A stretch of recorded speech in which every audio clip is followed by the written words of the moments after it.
I'm not really sure how to begin this one. It's Monday, October 13th. Yesterday, my house flooded.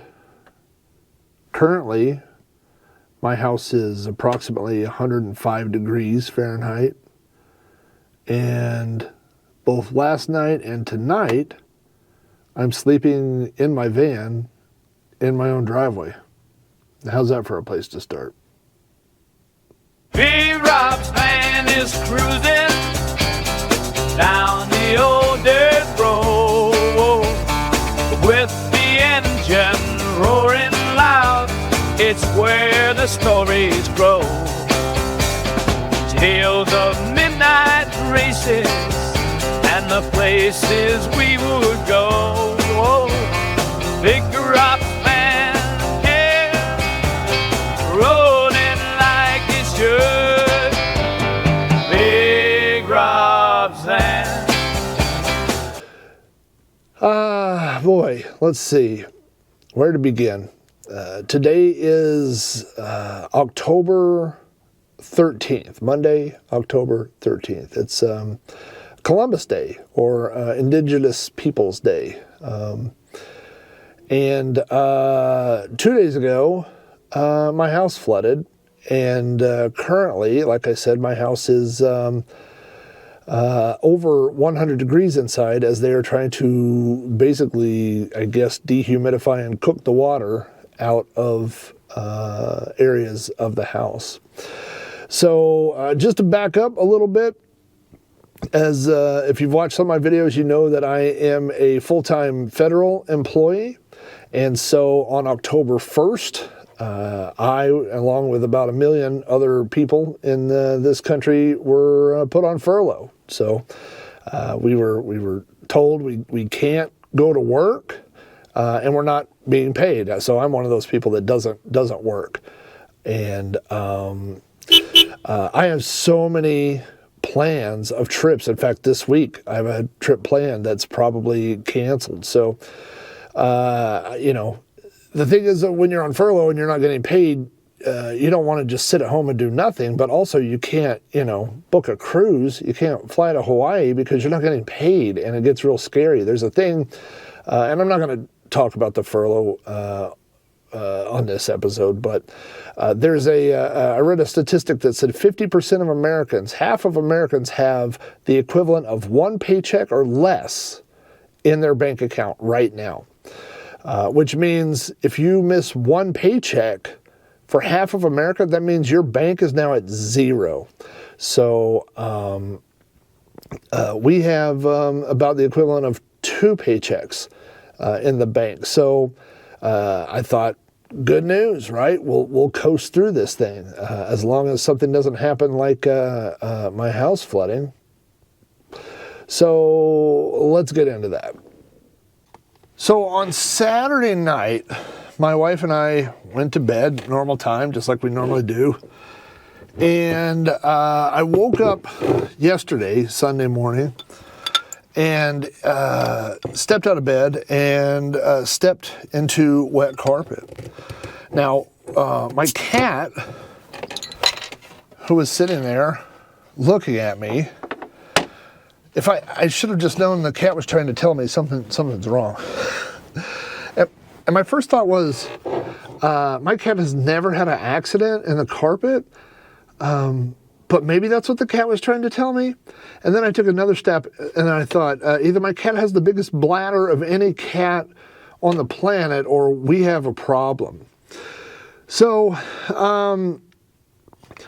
I started walking through our bedroom and noticed that all the carpet in my bedroom was soaked. And you couldn't see it. It was only when you stepped down on places that it started showing up. So I'd woken up early, a little after 5 in the morning. I was going to the bathroom. And when I went to the bathroom, I went to flush the toilet, and the water didn't refill. So I knew at that point we had some sort of water leak, water pressure thing.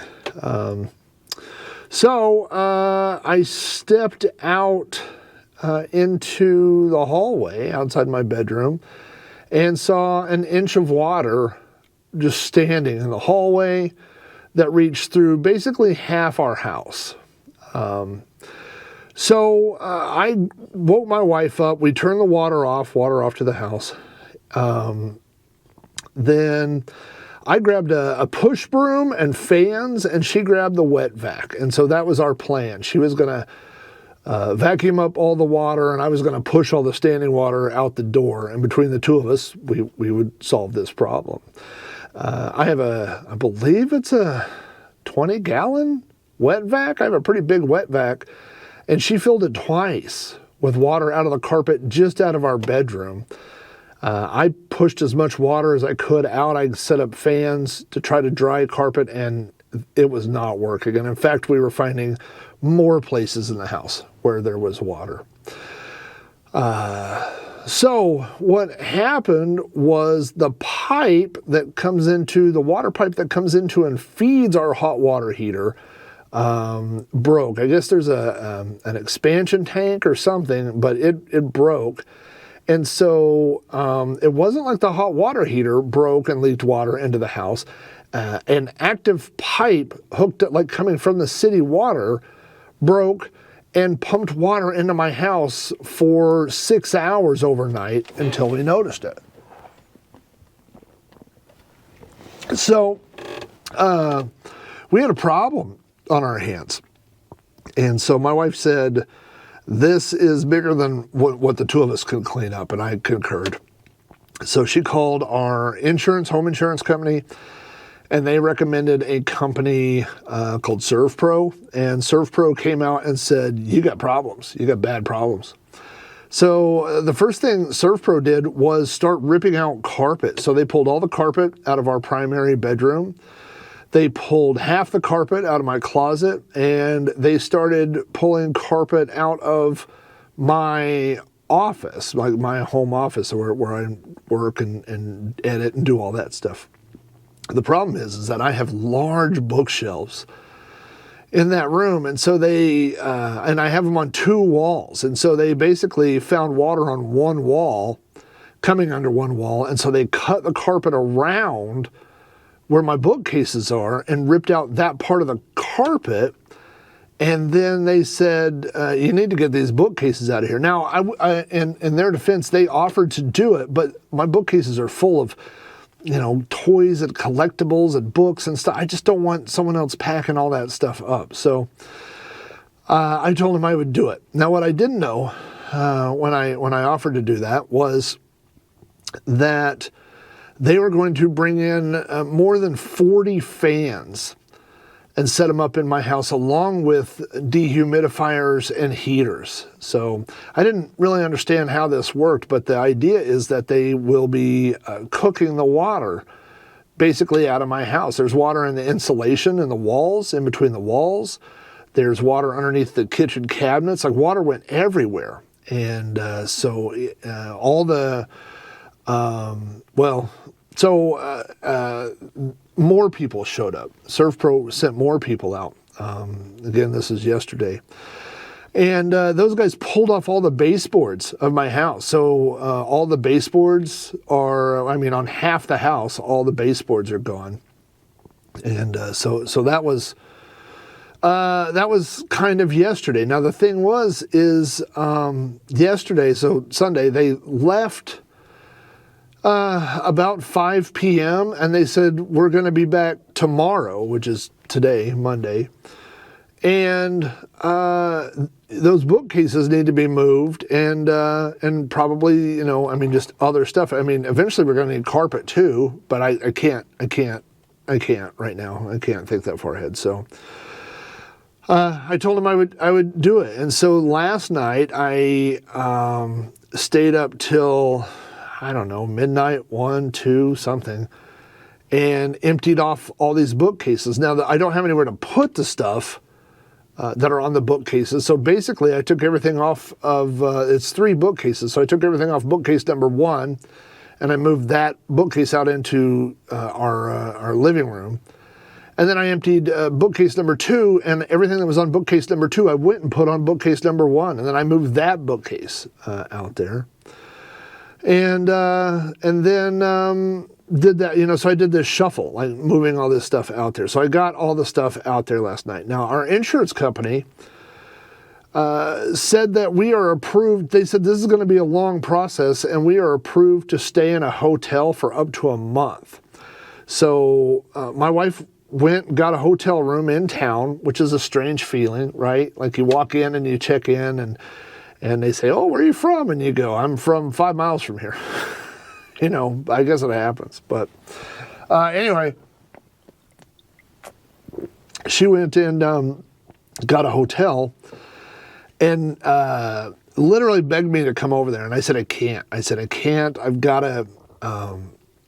I think there's a thing when you're in a situation and you lose control, you want to grab something that you have control of, and what I had control of was unloading those shelves and moving those shelves. So that's what I did. I unloaded those bookshelves and I moved all the bookshelves. It was well after midnight. Now the problem with that is that not only was it a lot of physical labor, and I have a bad back. There's an old episode, maybe I'll link to it here, where I tell the story about one time when I was driving down I was walking down the side of the interstate, and I got hit by a car in the back. A car hit me in the back doing 70 miles an hour. So I have some lingering back issues. My doctor, I went a couple of years ago because I had some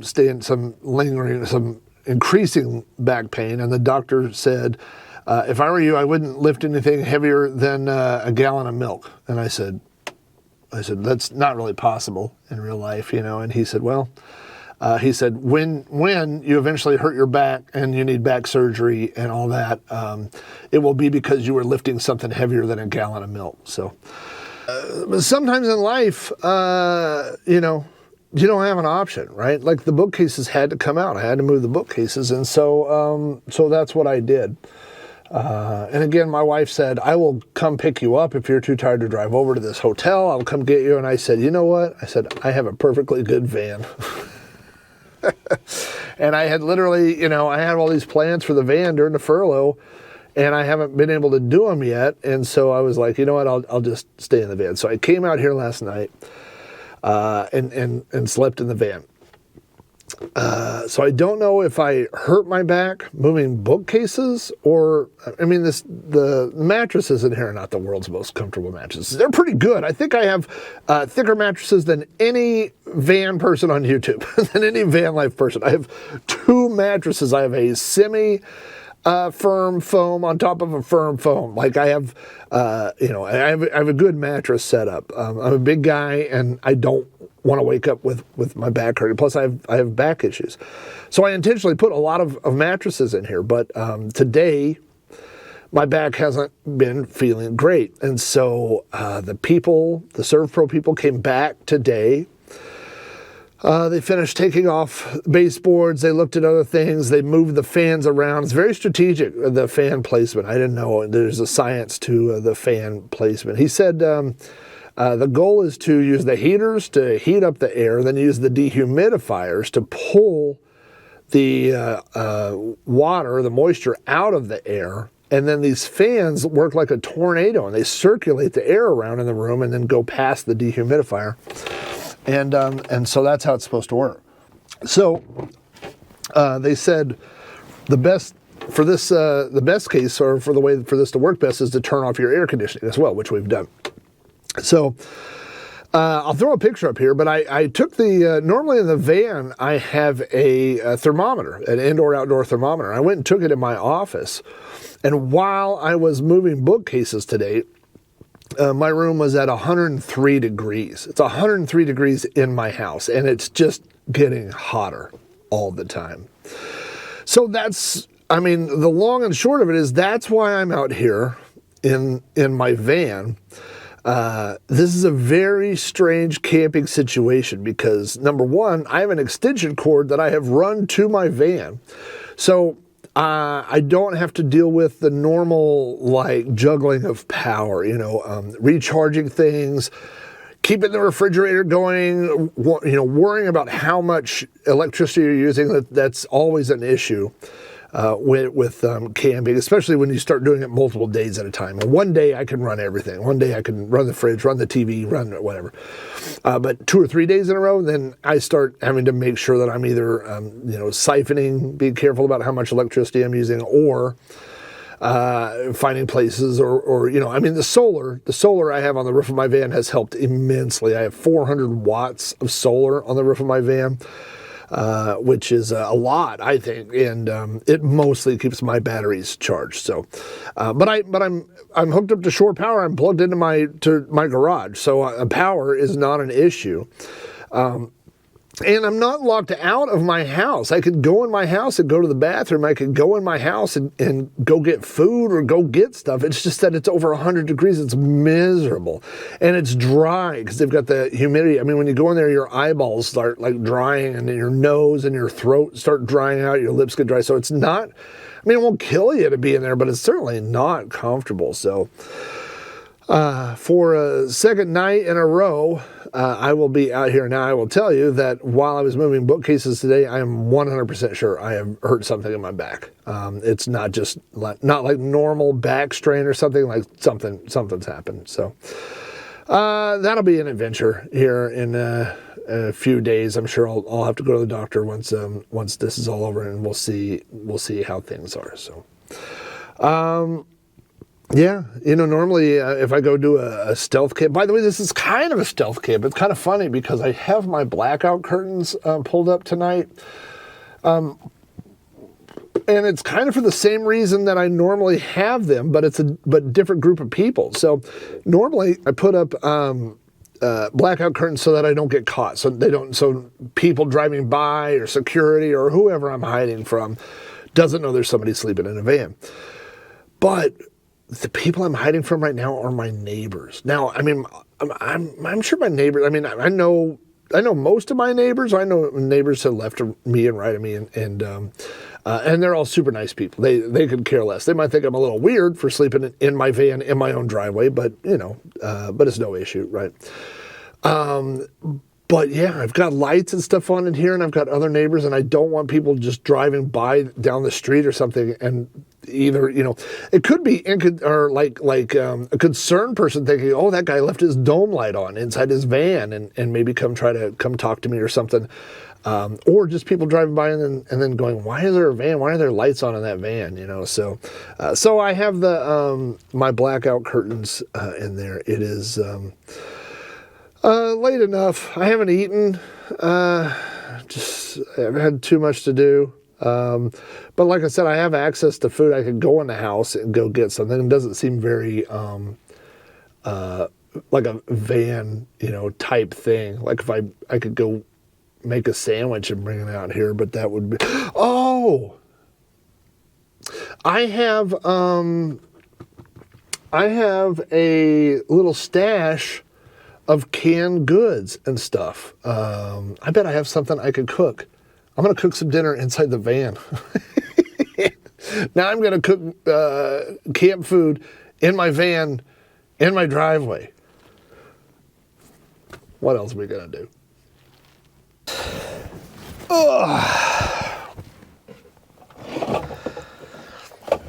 I bought these storage containers at Dollar Tree. They were literally $1.25, and they've worked so well. If you didn't watch the video where I built this thing, I built it exactly to fit 6 of these. So I have 6 of them in here, and so I can kind of shuffle them around as needed. They have little handles on them. And I have this one right here. Let's see if I can do this.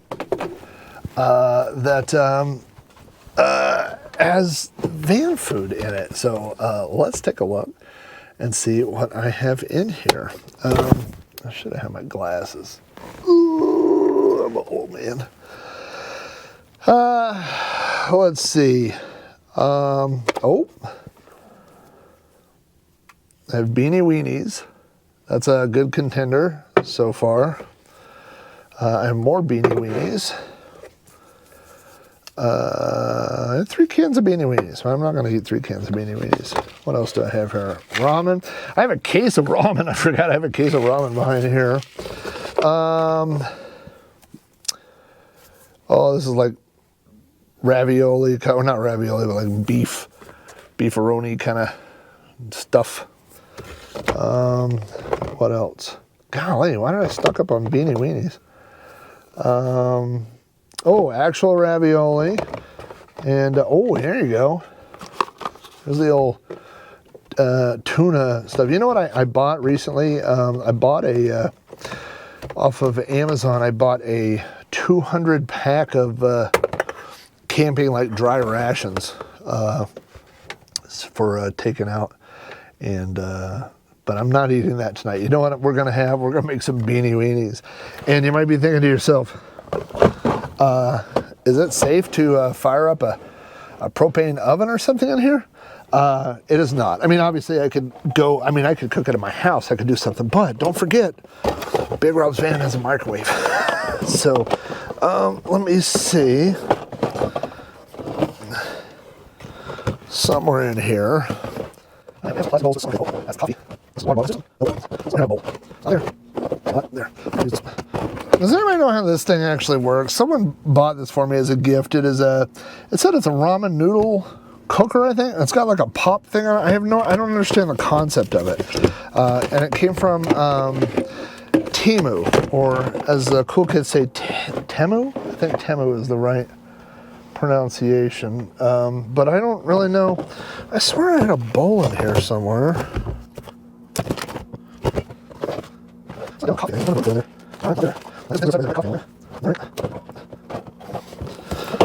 I was looking right at it. It's under that. It's the old sriracha bowl. Old favorite. I like that thing. And also, right here, I have lots of silverware. Oh, there goes some of it right now. Do you eat Beanie Weenies with a fork? This would be more of a fork item. These are spoons. Here you go. Here's a pro tip for traveling. If you go to places that have plastic silverware, steal some. So on today's episode of Big Rob's Van, I'm going to teach you one of my grandma's old recipes. It's called opening cans of Beanie Weenies and pouring them in a bowl. My grandma, I don't know that I couldn't tell if I just cut myself or if I just got Beanie Weenies all over me. Is there any word that's more fun to say than Beanie Weenie? I'm going to try to think of one. I can't think of one. Tubular? I'm loopy at this point. I'm a little loopy. Cold Beanie Weenie. Yeah. You know, my grandma, when we would spend the night at her house, my grandma was full of love and not full of money. And so when my sister and I would spend the night, she had a recipe for Spam and eggs. And so other kids might have got bacon and eggs or ham and eggs, but we ate Spam and eggs. I loved it. All right, pretend like I had the fancy camping stove, but really what I have is Big Rob's microwave. You may, if you have a microwave in a vehicle, I keep my paper towel roll in there because it's a convenient place to put it, but I also keep my small spare pillow in there. And the reason I do that is so this glass thing doesn't rattle around here. I mean, you could, in theory, probably just take it out and store it somewhere else, but that seems to work just as well.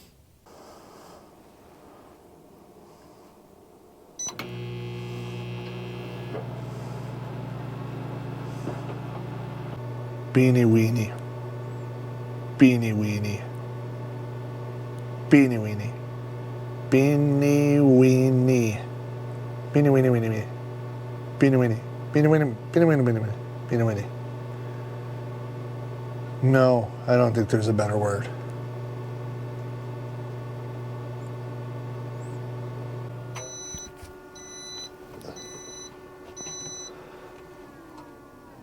Boy, if you want to make sure your battery thing is working, fire up a 1,000-watt microwave. That'll do it. No breakers blown. That's good. Oh, look at that. Now that's some Beanie Weenie.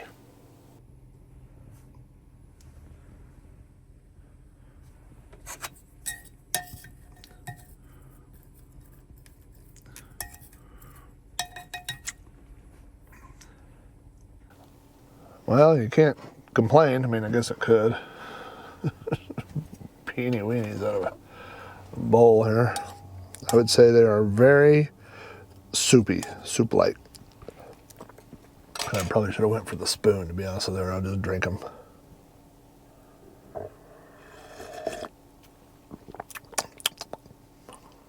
Beanie Weenie.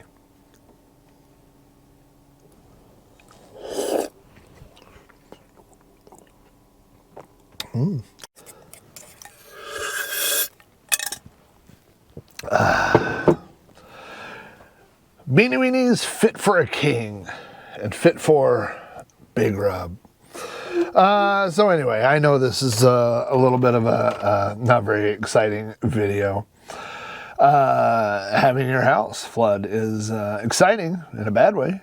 I know that over the next week or 2 weeks, I'm going to be stuck nearby the house as I mean, we're going to have carpet replaced. We're going to have contractors come repair, parts of the house. And I'm going to leave that out of the channel. I'll talk about it a little bit on Patreon if you want to, if you're on the Patreon. And by the way, there's until the end of the year, there is a free tier on Patreon. So this is not a hawk. You could go to patreon.com/Big Rob's Van. And you'll see blog posts and behind the scenes stuff and stuff like that from me. Also, if you go to bigrobsvan.com, you'll see posts and things like that. So, I may talk about this, what's going on there, but, I don't need that to take over the van life stuff. Really, I want the van life stuff to be van life stuff. You know what I mean? And so, I'll definitely be staying out here again tonight, and I don't know when they're going to be done with the fans and dehumidifiers and all that nonsense. Hopefully it's soon. They said 3 to 5 days, so tomorrow will be day 3, so cross your fingers that it's day 3. But we'll see how it goes. So anyway, thanks for putting up with I was going to say an old man, but come on, like barely middle-aged. Just a middle-aged man. I'm just a guy with a white beard. Not that old. But thanks for putting up with my nonsense, and for all you guys that that leave the comments and stuff like that. I read, and by the way, I may be the only person on YouTube who responds to basically every single comment. So if you leave a comment about the video, other than, if it's just to say I'm fat, I'm not going to respond to it. But if it's a question about van life or just anything about the video, I always click like or respond to them, or I interact with every single one. So anyway, thanks to everybody who's supported me so far on my little part-time van life hobby. I absolutely love it. There's nothing better than, I've said it before, but it's like being a kid and having a fort. And it's just a fort that you can drive around and go to random places and go park and do stuff like that, So if I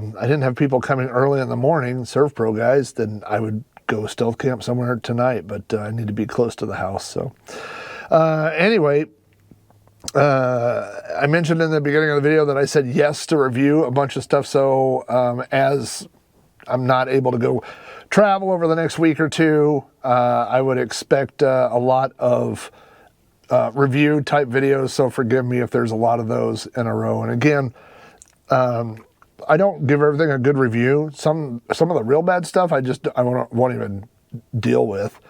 But I try to give honest reviews and stuff like that. So hopefully you enjoy those. You get some value out of that. And then we'll get this house repair underway, and then we'll get Big Rob's van on the road here in a week or two. So cheers to all of you guys. Thanks for joining me on this journey.